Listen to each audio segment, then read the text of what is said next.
जय मां ब्रह्मचारिणी, जय मां दुर्गा। नवरात्रि के दूसरे दिन अर्थात द्वितीया तिथि 23 सितंबर दिन मंगलवार को मां ब्रह्मचारिणी का आराधना किया जाता है। मां ब्रह्मचारिणी का स्वरूप। मां ब्रह्मचारिणी नवरात्रि के दूसरे दिन पूजी जाने वाली देवी है। उनका स्वरूप बहुत ही शांत, तपस्विनी और सौम्य है। मां ब्रह्मचारिणी श्वेत यानी सफेद रंग का वस्त्र धारण करती है। दाहिने हाथ में रुद्राक्ष का जपमाला तथा बाएं हाथ में कमंडलू धारण की रहती है। उनका पूरा स्वरूप तेजस्वी, तपस्विनी और साध्वी कन्या जैसा है। वे ज्ञान, तप, संयम और भक्ति की प्रतीक मानी जाती है। इनकी कोई विशेष सवारी नहीं है, क्योंकि ये ब्रह्मचर्य और तप की मूर्ति है। मां ब्रह्मचारिणी का रूप साधना, तपस्या, संयम और त्याग का प्रतीक है। इन्हें स्मरण करने से साधक को अत्यधिक धैर्य, तपबल और साधना में सफलता प्राप्त होती है। पूजा का शुभ मुहूर्त। द्वितीया तिथि की शुरुआत है 23 सितंबर 2025 की सुबह से और तिथि अगले दिन सुबह समाप्त होगी।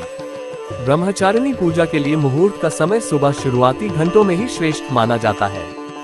सूर्योदय के बाद की पहली घंटियां जब तिथि द्वितीया हो तब मानी जाती है। इनकी पूजन का समय सूर्योदय समय सुबह लगभग 6:19 का शुभ मुहूर्त माना जाता है। पूजा विधि। सबसे पहले स्वच्छता एवं तैयारी करें।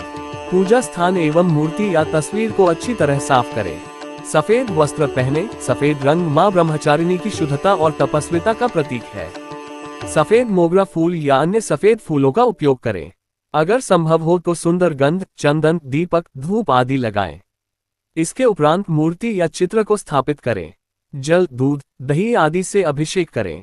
दीप प्रज्वलित करें तथा मां ब्रह्मचारिणी के मंत्र ओम देवी ब्रह्मचारिण्य नमः का जप करें या ब्रह्मचारिणी स्तोत्र या उपयुक्त देवी स्तुति पढ़ें। इसके बाद प्रसाद अर्पित करें। यदि श्रद्धा हो, श्रद्धालु व्रत उपवास रख सकते हैं, जिसमें फल, दूध, व्रत भूमिका अनुसार व्रत भोज्य सामग्री हो सकती है। प्रसाद। मां ब्रह्मचारिणी को शक्कर अर्पण करना शुभ माना जाता है। यदि संभव हो तो खीर, दूध मिश्रित मीठा पकवान जिसमें मेवे और किशमिश हो अर्पित करना चाहिए। इसके अलावा फल, मीठे व्यंजन जैसे बर्फी या हलवा आदि अर्पित कर सकते हैं।